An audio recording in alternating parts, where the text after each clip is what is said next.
तरीका सही है। एग्रीमेंट ये हुआ था कि जी 1 अक्टूबर से शुरू करेंगे, लेकिन यहाँ के लोगों ने कोई इस तरह का प्रेशर डाला पुलिस पे, तो उन्होंने 23 सितंबर से शुरू कर दिया। जब हमारे पास आए तो आज पहला सवाल हमने ये पूछा, भाई कि 1 अक्टूबर से किया है आपने, हमें स्पेसिमेन नहीं भेजा, इतनी जाली तो नहीं है? उन्होंने कहा जी नहीं जाली नहीं 2 है। अक्टूबर को यहाँ पहुँचना शुरू हो गया। जाली नहीं है लेकिन ये बनने शुरू हो गए। अच्छा, मैंने यहाँ मुंसरात को बताया कि जी ये प्रोसीजर है, इस प्रोसीजर के ऊपर बनने शुरू हो गए हैं। उसने कहा नहीं हमें अभी तक कोई उसकी इंफॉर्मेशन नहीं है। उस पर तो मुझे भी अचंभा लगा कि इनकी एम्बेसी तो क्लियर करके आई है। मैंने कहा नहीं तुम्हारी देर से हम कम्युनिकेशन हुआ, तुम्हारी एम्बेसी ने शायद तुम्हें नहीं बताया, क्योंकि मैं तो तुम्हारे लिए स्पेसिमेन भी लेकर आया हूँ। हमने वहाँ से एक बाकायदा उनसे स्पेसिमेन मंगवाया, नाम शाम नहीं लिखा हुआ, लेकिन सारी चीज़ें जो होंगी उसके ऊपर जो स्टैम्प होगी, जिस तरह से साइन होंगे, सारा कुछ वो मैं उसको देकर आया, पूरा प्रोसीजर देकर आया। उसने कहा ये बात सही है, लेकिन अभी तक हमें आपकी एम्बेसी ने, हमारी एम्बेसी ने नहीं बताया।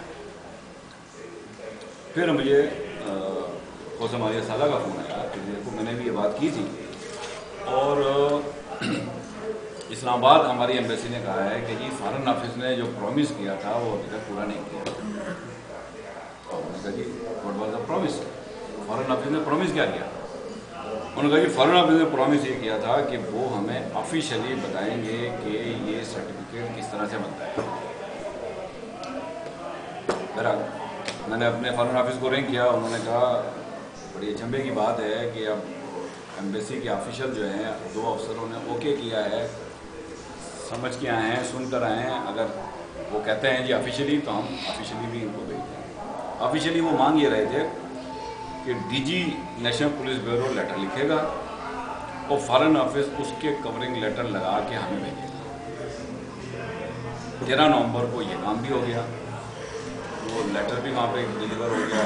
फॉरेन ऑफिस ने अपना नोट पेपर भी साथ भेज दिया, उसकी एक कापी उन्होंने स्कैन करके मुझे भेज दी, जो मैंने मुंसरात को प्रॉब्ली इस मंडे को या फ्राइडे को मैंने भेज दी।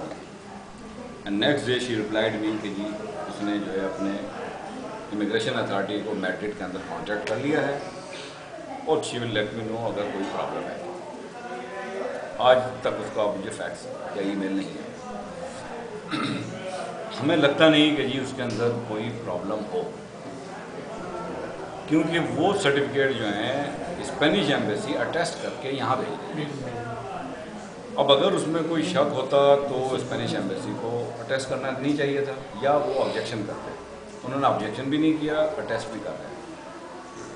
अब ऑफिशियली भी हमने कम्युनिकेट कर दिया, इनकी आखिरी रिक्वायरमेंट भी पूरी कर दी।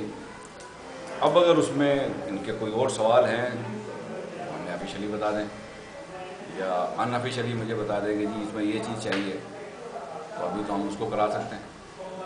तो अभी इसकी मुंसरात की तरफ से मुझे इंतज़ार है कि वो मुझे उसका जवाब दे कि जी इसमें क्या कमी है, या इज़ इट ऑलराइट। ये इसका टोटल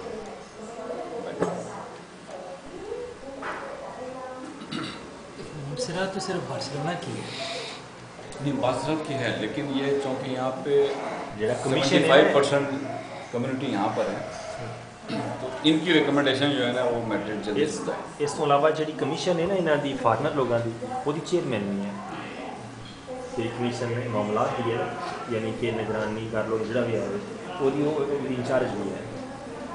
अगर आपने ऑफिशियली लेटर लिखे हैं इस तरह से ये प्रॉब्लम आ रही है, तो आपके पास क्या है इतलात? वो सर्टिफिकेट ऑफिशियली मैड्रिड ने लिख दिया है उनकी इमिग्रेशन मिनिस्ट्री को, मिनिस्ट्री ऑफ तराबाको को। वही उन्होंने भी जो मैंने यहाँ पे इसको भेजा था, उन्होंने वही चीज़ उनको भी भेज दी है। तो क्योंकि इनको भेजना तो फिर भी मैड्रिड जाएगी, मैड्रिड से उनको हमने मिनिस्ट्री में पहुँचा दी है। सर ये हमारी अम्बेसडर साहबा का क्या किरदार है इसमें? देखिए मेन जो है ना वो अम्बेसी का ये इशू है। आप जैसे भी हेल्प कर रहे हैं ये देखो सोने पे सुहागा है, लेकिन मेन चीज़ जो ये एम्बेसी साहिबा का दिफा किए बगैर आखिरी रिकॉर्ड की चीज़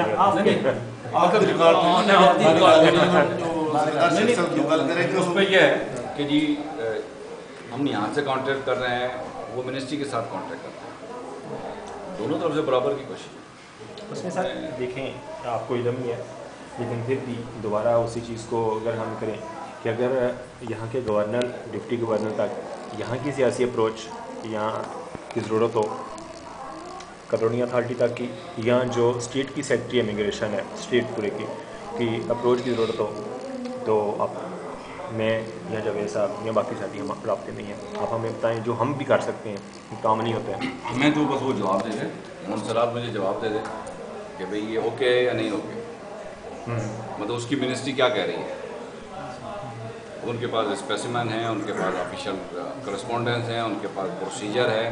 हमने उसके अंदर एक चीज़ और ज़बरदस्त ये की हुई है कि वीकली बेसिस के ऊपर नेशनल पुलिस ब्यूरो हमें एक लिस्ट भेजता है, और वो लिस्ट जो है कि कितने कैरेक्टर सर्टिफिकेट इशू हुए हैं, सबके नाम, नंबर, डेट, और वो लिस्ट जो है स्पेनिश एम्बेसी को भी कम्युनिकेट होती है। इसके ऊपर दो चीज़ें हैं जो इस पर फॉर्जरी नहीं हो सकती। इसके ऊपर फ़ोटो नहीं है, उसका इमेज है, और फ़ोटो के नीचे जो है एक बार है, जिस बार को जो है वो नेशनल पुलिस ब्यूरो फ़ौरन चेक करके बता सकती है कि ये जेन्युइन है या नहीं। तो इससे ज़्यादा सिक्योरिटी अभी नहीं क्या चाहिए साहब यहाँ? सर पहले जो मैंने करेक्ट सर्टिफिकेट बनवाया अभी यही प्रोसेस था, डिस्ट्रिक्ट विराज से मैंने बनवाया, फिर फॉरवर्ड इस्लामाबाद में आया। इस्लाम नेशनल पुलिस ने 8 दिन का टाइम दिया मुझे, मेरे भाई को। और वो उसने एक फ़ोटो कापी ली थी पासपोर्ट की, और एक फ़ोटो लिया था, ID कार्ड फाइल की ली थी, मेल ID कार्ड सब लिए थे। 8 दिन के बाद उसने जो है ना 200 यूरो समथिंग 200 रुपये जो फीस थी उनकी वो ले ली, 200 रुपये वो फिर उन्होंने वापस कर दिया। फिर उसके बाद उन्होंने फॉरवर्ड किया है अपने फॉरेन ऑफिस में।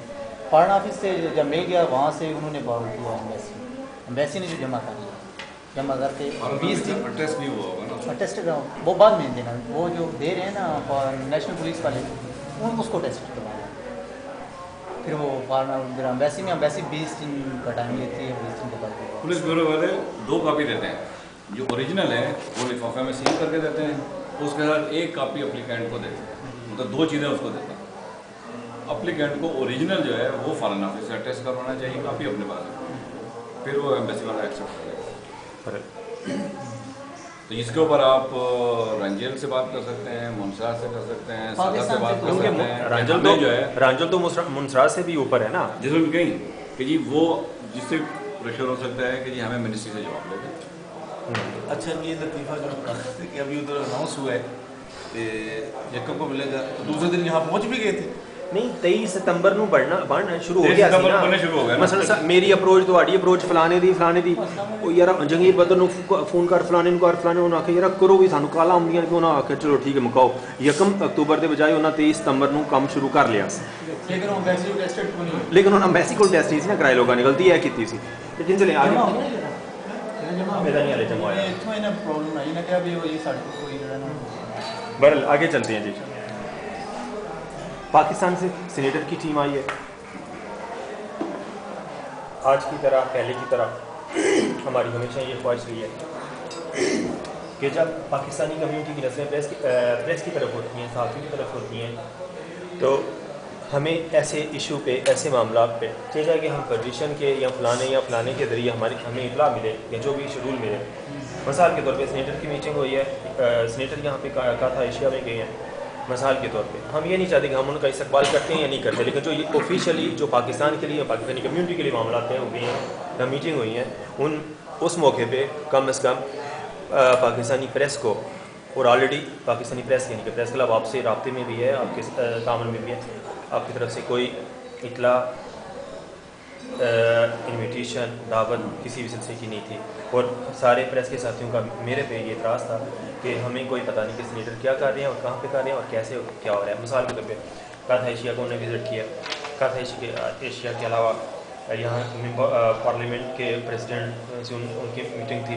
हम ये नहीं चाहते कि 20 अगर सहाफ़ी हैं तो 20 के 20 उस डेलीगेशन में शामिल हो, लेकिन कम अज़ कम ज़्यादा नहीं तो 1, 2, 3 शामिल किए जा